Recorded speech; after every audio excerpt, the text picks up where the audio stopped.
നമസ്കാരം പ്രിയപ്പെട്ട പ്രേക്ഷകരെ, ദിനപത്ര വായനയിലേക്ക് ഏവർക്കും സ്വാഗതം. ഇന്ന് മാർച്ച് 24 തിങ്കൾ.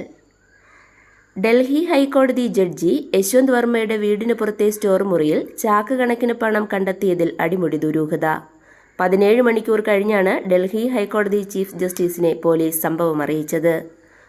ഭോപ്പാലിലായിരുന്ന ജസ്റ്റിസ് വർമ്മയും ഭാര്യയും ഡൽഹിയിൽ മടങ്ങിയെത്തിയതിനു ശേഷമായിരുന്നു ഇത്. കണ്ടെത്തിയതായി പറയുന്ന നോട്ടുകെട്ടുകൾ ഇതിനിടെ സ്ഥലത്തു നിന്ന് മാറ്റി എന്നതും ദുരൂഹത വർദ്ധിപ്പിക്കുന്നു. സംസ്ഥാനത്ത് ഈ ആഴ്ച പരക്കെ വേനൽ മഴയ്ക്ക് സാധ്യത. ഒറ്റപ്പെട്ട മിന്നലോടുകൂടിയ മഴയാകും ലഭിക്കുക. അൾട്രാവയലറ്റ് രശ്മികളുടെ സാന്നിധ്യമുള്ളതിനാൽ നേരിട്ട് വെയിലേൽക്കുന്നത് ഒഴിവാക്കണം. കേരള BJPയെ നയിക്കാൻ രാജീവ് ചന്ദ്രശേഖർ. ഔദ്യോഗിക പ്രഖ്യാപനം ഇന്ന്. ഗസയിലെ ഇസ്രയേൽ ആക്രമണത്തിൽ കൊല്ലപ്പെട്ട പാലസ്തീൻകാരുടെ എണ്ണം ഇന്നലെ 1,00,000 കടന്നു. 2 മാസമായി താരതമ്യേന ശാന്തമായിരുന്ന ഗാസയിൽ ഇസ്രയേൽ വെടിനിർത്തൽ അവസാനിപ്പിച്ച് വീണ്ടും കനത്ത ആക്രമണം ആരംഭിച്ചതോടെയാണ് മരണസംഖ്യ വീണ്ടും ഉയർന്നത്. തെക്കൻ ഗാസയിൽ ഹമാസ് രാഷ്ട്രീയ നേതാവ് കൊല്ലപ്പെട്ടു. 28 ദിവസം നീണ്ട ആശുപത്രിവാസം കഴിഞ്ഞ് മാർപ്പാപ്പ വത്തിക്കാനിലെ ഔദ്യോഗിക വസതിയിൽ മടങ്ങിയെത്തി. സംസ്ഥാനത്ത് ലഹരിവിരുദ്ധ പ്രവർത്തനങ്ങൾ ഊർജിതമാക്കാൻ ലക്ഷ്യമിട്ട് മുഖ്യമന്ത്രിയുടെ നേതൃത്വത്തിലുള്ള യോഗം ഇന്ന്. വിവിധ ആവശ്യങ്ങൾ ഉന്നയിച്ച് ആശാപ്രവർത്തകർ സെക്രട്ടേറിയറ്റിനു മുന്നിൽ നടത്തുന്ന നിരാഹാര സമരം ഇന്ന് 5ാം ദിവസത്തിലേക്ക്. കത്തോലിക്ക സഭയിലെ നെയ്യാറ്റിൻകര രൂപതയുടെ പിന്തുടർച്ചാവകാശമുള്ള സഹമെത്രാനായി മോൺസിഞ്ഞോർ ഡോക്ടർ D. സെൽവരാജൻ നാളെ അഭിഷിക്തനാകുന്നു. റേഷൻ വ്യാപാരികളുടെ വേതന പരിഷ്കരണവുമായി ബന്ധപ്പെട്ട് സർക്കാർ നിയോഗിച്ച 3 അംഗ ഔദ്യോഗിക സമിതിയുടെ റിപ്പോർട്ടിനെ അടിസ്ഥാനമാക്കി വ്യാപാരി സംഘടനകളുമായി നാളെ മന്ത്രി G.R. അനിൽ ചർച്ച നടത്തും. വെഞ്ഞാറമൂട് കൂട്ടക്കൊല നടന്നിട്ട് ഇന്ന് 1 മാസം തികയും. കേസിൽ 90 ദിവസത്തിനകം കുറ്റപത്രം സമർപ്പിക്കാനുള്ള നീക്കത്തിലാണ് പോലീസ്.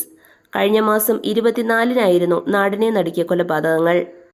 ദളിതരുടെ ഉന്നമനത്തിനായി ഒറ്റക്കെട്ടായി പോരാടണമെന്ന ആഹ്വാനവുമായി രമേശ് ചെന്നിത്തലയുടെ നേതൃത്വത്തിൽ സംഘടിപ്പിച്ച ദളിത് പുരോഗമന സമ്മേളനം. ഗവർണർ രാജേന്ദ്ര അർലേക്കർ ഉദ്ഘാടനം ചെയ്ത സമ്മേളനത്തിൽ ദേശീയ സംസ്ഥാന നേതാക്കൾ അണിനിരന്നു. പൊതുകരാറുകളിൽ 4% മുസ്ലിം സംവരണം ഉറപ്പാക്കുന്ന കർണാടക സർക്കാരിന്റെ നിയമനിർമ്മാണം ഭരണഘടനാ ലംഘനമെന്ന് RSS ആരോപിച്ചു. കേരള തീരത്ത് ചരക്ക് കപ്പൽ സർവീസ് നിലച്ചിട്ട് 3 വർഷം. കപ്പൽചാലിന് ആഴം കൂട്ടുകയോ അടിസ്ഥാന സൗകര്യങ്ങൾ ഒരുക്കുകയോ ചെയ്യാതെ തുറമുഖ വകുപ്പ്. മലമ്പുഴ ഡാമിനടുത്ത് പുരാവസ്തു ഗവേഷകർ നടത്തിയ ഖനനത്തിൽ മഹാശിലാനിർമ്മിതികൾ കണ്ടെത്തി.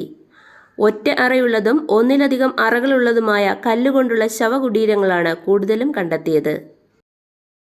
ക്ഷയരോഗ നിർമ്മാർജ്ജനം ഊർജിതമാക്കുന്നതിന്റെ ഭാഗമായി മേഘാലയ സർക്കാർ സംസ്ഥാനത്തെ എല്ലാ ക്ഷയരോഗികളെയും സർക്കാർ ദത്തെടുത്തുള്ള സമഗ്രമായ ശ്രദ്ധയും കരുതലുമാണ് ഉറപ്പാക്കുന്നത്. 4500 ക്ഷയരോഗികളുടെ സംരക്ഷണമാണ് ഏറ്റെടുത്തത്. പോഷകാഹാര കിറ്റ്, ചികിത്സ ഉൾപ്പെടെ എല്ലാ കാര്യങ്ങളും സർക്കാർ നോക്കും. കാനഡയിൽ അടുത്ത തെരഞ്ഞെടുപ്പ് ഏപ്രിൽ 28-ന്. പാർലമെന്റ് പിരിച്ചുവിട്ട് തെരഞ്ഞെടുപ്പ് പ്രഖ്യാപിക്കാൻ ഗവർണർ ജനറലിനോട് അഭ്യർത്ഥിച്ചതായി പ്രധാനമന്ത്രി മാർക്ക് കാർണി അറിയിച്ചു. ട്രാഫിക് സിഗ്നൽ തെറ്റിച്ചതിന് കാറിന് 1000 രൂപ പിഴയുണ്ടെന്ന് കാണിച്ച് മോട്ടോർ വാഹന വകുപ്പിന്റെ പരിവഹൻ വെബ്സൈറ്റിൽ നിന്നെന്ന വ്യാജ വാട്സാപ്പ് സന്ദേശം വഴി 5 ലക്ഷം രൂപയുടെ സൈബർ തട്ടിപ്പ്. നഗരത്തിലെ 75 വയസ്സുള്ള ഡോക്ടറിൽ നിന്നാണ് പണം തട്ടിയത്. സാമ്പത്തികം. കഴിഞ്ഞയാഴ്ച വിദേശ നിക്ഷേപകർ ഇന്ത്യൻ ഓഹരി വിപണിയിൽ നിന്ന് പിൻവലിച്ചത് 1794 കോടി രൂപ മാത്രം. കായികം. IPLൽ ഹൈദരാബാദിന് രാജസ്ഥാനെതിരെ 44 റൺസ് വിജയം. ഗാന്ധിജി തുന്നിയ സാരി ഇന്ത്യയിൽ. പത്നി കസ്തൂർബയ്ക്ക് ഗാന്ധിജി കൈകൊണ്ട് തുന്നി നൽകിയ ചുവന്ന കരയുള്ള സാരി, ഗാന്ധിജി സ്വയം തുന്നി ഉപയോഗിച്ച ലുങ്കി, മകൻ മണിലാൽ ഗാന്ധിയുടെ കല്യാണത്തിന് പരുത്തി കൊണ്ട് നെയ്തുണ്ടാക്കിയ വരണമാല്യം തുടങ്ങിയ അപൂർവ ചില സമ്പാദ്യങ്ങളും ഫിനിക്സ് ആശ്രമരേഖകളും ദക്ഷിണാഫ്രിക്കയിൽ നിന്ന് ഇന്ത്യയിലെത്തി. 1904-ലാണ് ഗാന്ധിജി ദക്ഷിണാഫ്രിക്കയിൽ ഫീനിക്സ് ആശ്രമം സ്ഥാപിച്ചത്. സംസ്ഥാനത്തെ സഹകരണ സംഘങ്ങളെല്ലാം GST ഫയൽ ചെയ്യുന്നത് നിർബന്ധമാക്കി സഹകരണ രജിസ്ട്രാർ ഉത്തരവ്. കൊച്ചി. മദ്യലഹരിയിൽ യുവാവിന്റെ മരണപ്പാച്ചിൽ. കാറിടിച്ച് ഗോവൻ യുവതിക്ക് പരിക്ക്.